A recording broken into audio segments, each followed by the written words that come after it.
The thunder rolled across the prairie like God's own fury the day Jack Ingram found himself staring at the smoldering ruins of Redemption's only church.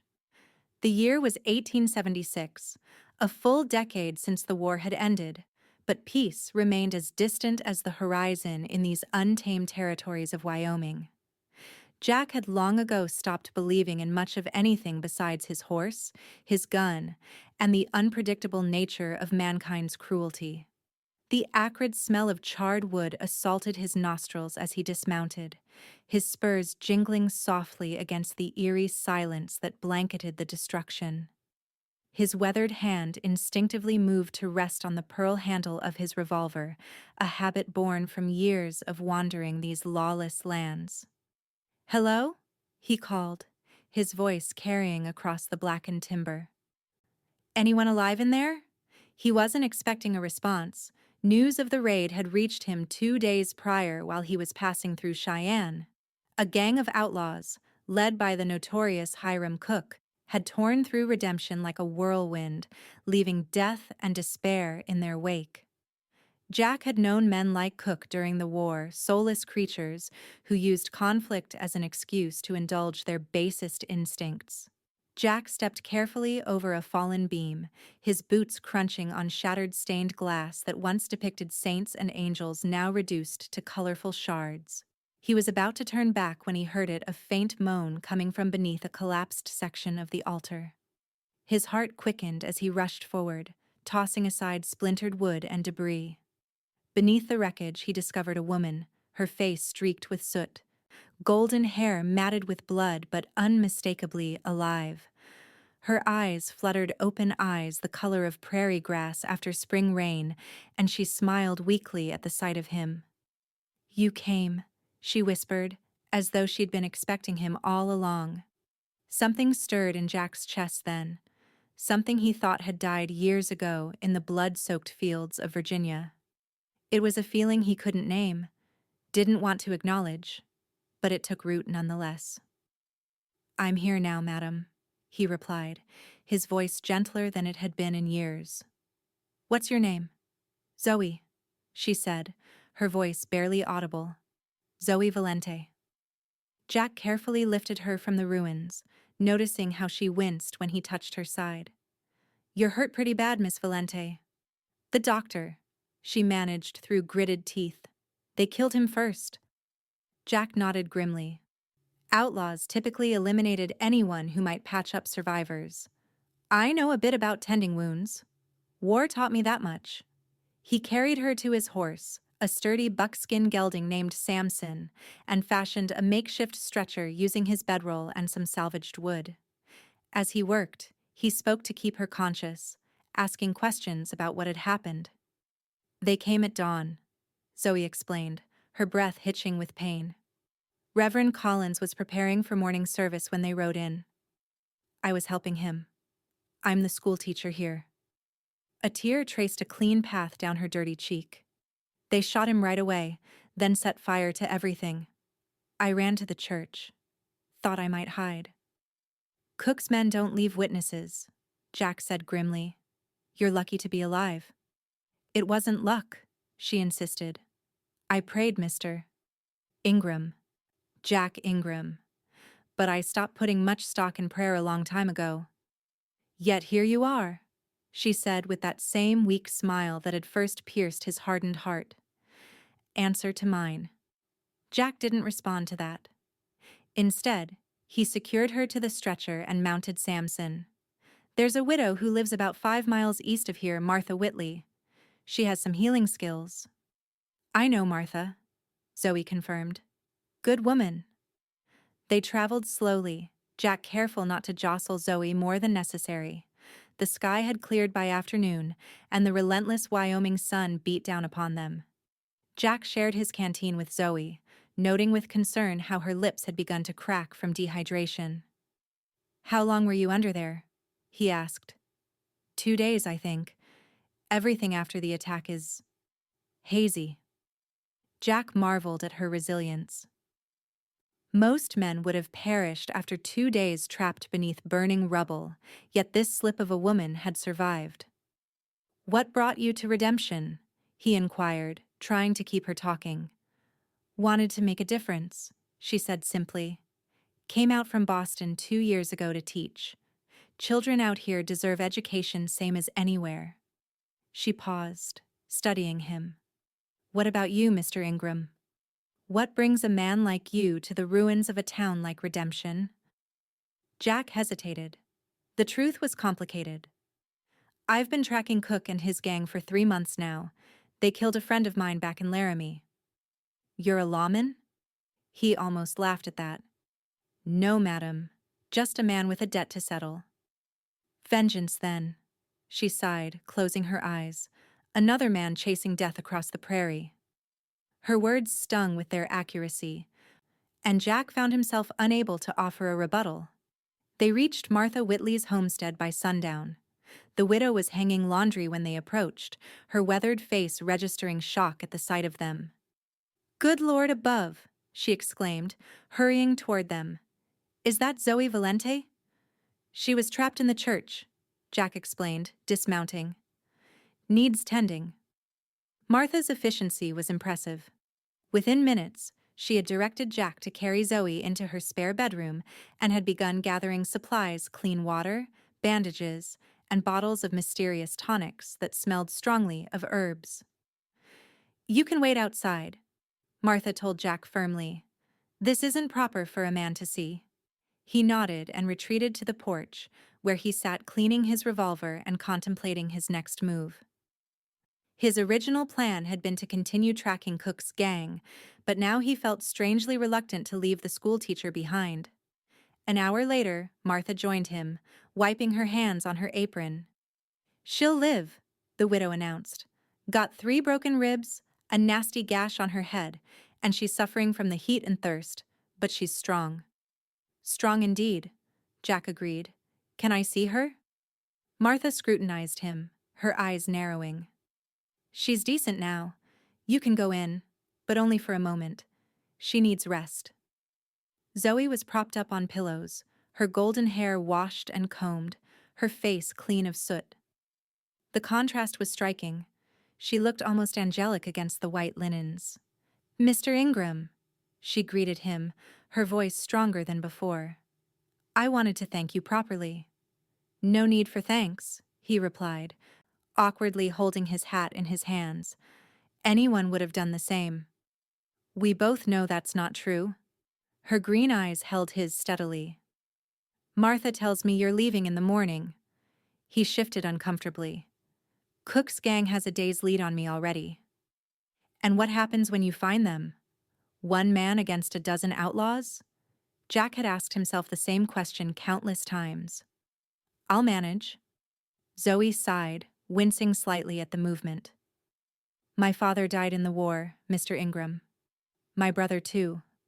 All for revenge and pride and other things men convince themselves are worth dying for."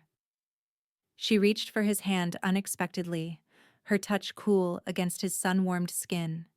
"Stay. At least until the marshal from Cheyenne arrives. They'll organize a proper posse." Jack stared at their joined hands, feeling a warmth spread through him that had nothing to do with the summer heat. "I'll think on it," he promised. "That's all I ask." Outside, Martha was waiting for him. "There's a cot in the barn you can use," she offered. "And I've got stew on the stove if you're hungry." Jack accepted both with gratitude, though his thoughts remained with the woman in the spare bedroom, whose smile had somehow broken through years of carefully constructed indifference. Over the next 3 days, Zoe's strength returned gradually. Jack found himself lingering at the Whitley homestead, making excuses to delay his departure, first to repair Martha's leaking roof, then to chop a winter's worth of firewood. Each evening he would sit with Zoe after supper, listening to her stories of Boston and her students in Redemption. "They were such bright children," she told him on the 3rd night, her voice catching. "Jimmy Fowler was just beginning to read, and little Sarah Miller, she had such a talent for numbers." "Were they—" Jack couldn't finish the question. "Some escaped," Zoe said quickly. "The Miller family had a cellar. The Thompsons fled when the first shots were fired." but many didn't make it. She twisted the blanket between her fingers. I keep thinking I could have done more. You survived, Jack reminded her gently. That's doing plenty. Zoe looked up at him, her eyes glistening with unshed tears. Why did you stop believing, Jack? The question caught him off guard, both its directness and her use of his given name. I saw too much during the war, he answered finally. Men praying 1 minute and dead the next. Good men. Faithful men. And you decided God wasn't listening? I decided if he was, I didn't much care for his methods. Zoe nodded thoughtfully. I understand that feeling. When I was trapped in those ruins, I had moments of doubt too. She reached for his hand again, something that was becoming a habit between them.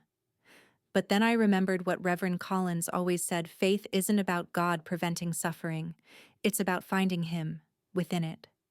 And did you? Find him in those ruins? I found you, she answered simply. Jack didn't know how to respond to that, so he merely squeezed her hand before bidding her good night. On the morning of the 4th day, Marshal Daniel Hayes arrived from Cheyenne with 3 deputies. Jack met them in Martha's yard, providing what information he had about Cook's movements. We're organizing a proper posse, Hayes explained. Setting out tomorrow at first light. Could use a man with your tracking skills, Ingram. Jack hesitated, glancing back at the house where Zoe was resting. I'll think on it. Hayes followed his gaze and smiled knowingly. Heard you pulled Miss Valente from the church. Brave thing you did there. She's the brave one, Jack corrected. Survived 2 days under that rubble. Well, she'll need somewhere to go once she's healed up. Redemption's finished, folks are already talking about abandoning what's left. Too many ghosts. The thought of Zoe leaving, returning to Boston perhaps, created an unexpected pang in Jack's chest. He realized with some surprise that he'd grown accustomed to their evening conversations, to the way her eyes lit up when she spoke of her students, to the gentle pressure of her hand in his. That evening, he told her about the marshal's visit. They're forming a posse to go after Cook, he explained. Asked me to join them. And will you? Zoe asked, watching him carefully. I don't know. Part of me still wants to see this through for my friend's sake, if nothing else. And the other part? Jack met her gaze directly.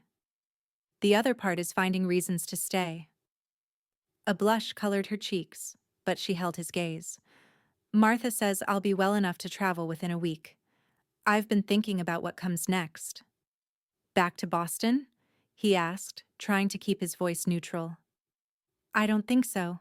There's a settlement near Fort Laramie that needs a teacher. Marshal Hayes mentioned it to me this afternoon. Laramie, Jack repeated. That's where my friend had his ranch.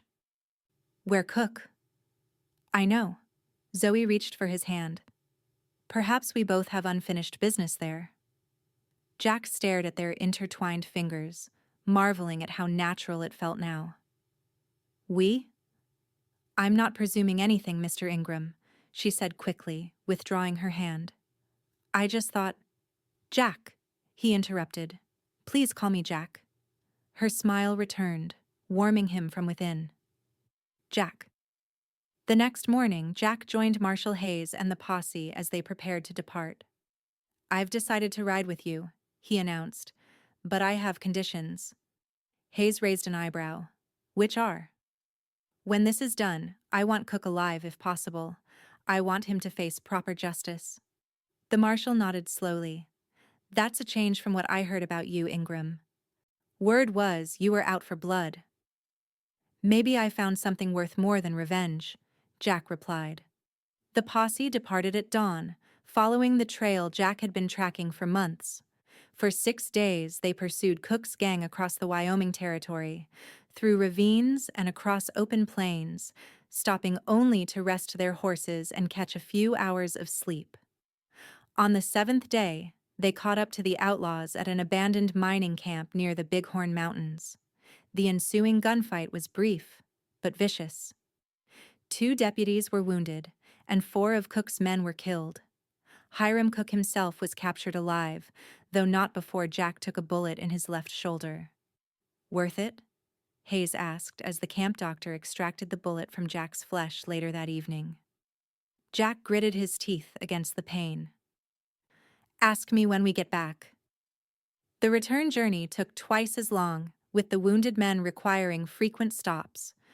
By the time they reached Martha Whitley's homestead, nearly 3 weeks had passed since Jack had left. His shoulder ached constantly, but it was the thought of seeing Zoe again that occupied his mind most prominently. As they approached the farmhouse, Jack spotted her immediately. She was sitting on the porch, a book in her lap, her golden hair catching the afternoon sun. At the sound of hooves, she looked up, her face breaking into a radiant smile when she recognized him. Jack dismounted carefully, mindful of his injured shoulder, and walked toward her. She met him halfway, her steps quickening until she was almost running. "You came back," she said, echoing their first meeting. "I promised I would," he replied. "You're hurt," she observed, noticing the way he held his arm stiffly. "It's healing." She searched his face. "And Cook?" "Alive. Being taken to Cheyenne to stand trial." Relief washed over her features. "You chose justice over vengeance." "I had reason to," he said simply. That evening, after the posse had departed and Martha had retired for the night, Jack and Zoe sat together on the porch swing, watching the stars emerge in the vast Wyoming sky. "I'm leaving for Laramie in 2 days," Zoe announced softly. "The school term starts next month, and I need to prepare." Jack nodded, a sudden tightness in his chest. "It's a good town. You'll like it there." "What about you? What comes next for Jack Ingram?" He had been contemplating that question throughout the long journey back. "I've been wandering for 10 years now. Maybe it's time to stop." "And do what instead?" "My friend had a ranch outside Laramie. His widow's been trying to keep it going, but she could use help." He paused, gathering courage. "It would put me about 5 miles from the town school." Zoe's breath caught audibly. "That's not too far." "No," he agreed, reaching for her hand.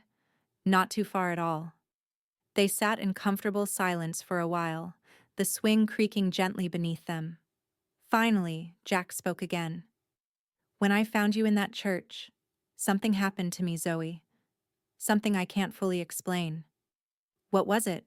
she asked, her voice barely above a whisper. "You smiled at me from those ruins, and suddenly, I believed again." He struggled to find the right words. Not just in God, although maybe that too, but in possibilities. In futures, I'd stopped imagining for myself. Zoe squeezed his hand, her eyes bright with unshed tears. "I felt it too. In that moment when you lifted those beams, I knew something was beginning, not ending." Jack reached out with his good arm and gently brushed a strand of hair from her face. "I'm not a man of many words, Zoe Valente, but I know when something's worth fighting for, worth staying for." "Then stay," she whispered, leaning toward him. "Stay and build something with me." Their first kiss was gentle, tentative, a promise of beginnings rather than a culmination. When they parted, Jack felt a peace he hadn't known since before the war. "I'll stay," he promised. 2 weeks later, they arrived in Laramie together. The town was bustling with activity miners, ranchers, and merchants filling the streets. Jack escorted Zoe to the schoolhouse, a modest building at the edge of town where she was greeted warmly by the town council. Afterward, Jack took her to visit his friend's ranch, the Circle J, now under the care of his widow, Eleanor Jenkins. The property stretched across rolling hills, with a creek running through its center and mountains visible in the distance. The main house needed repairs, the fence lines required attention, and the cattle had dwindled to a small herd, but Jack saw potential in every acre. "It's beautiful," Zoe breathed as they stood on the porch, surveying the land. "Eleanor wants to sell," Jack explained. "She's planning to move east, live with her sister in Ohio. Can you afford it? Jack nodded. I've been saving most of my earnings these past 10 years. Never had much reason to spend them. He turned to face her. I know it's fast, Zoe. We've known each other barely a month. But I've never been more certain of anything. What are you saying, Jack?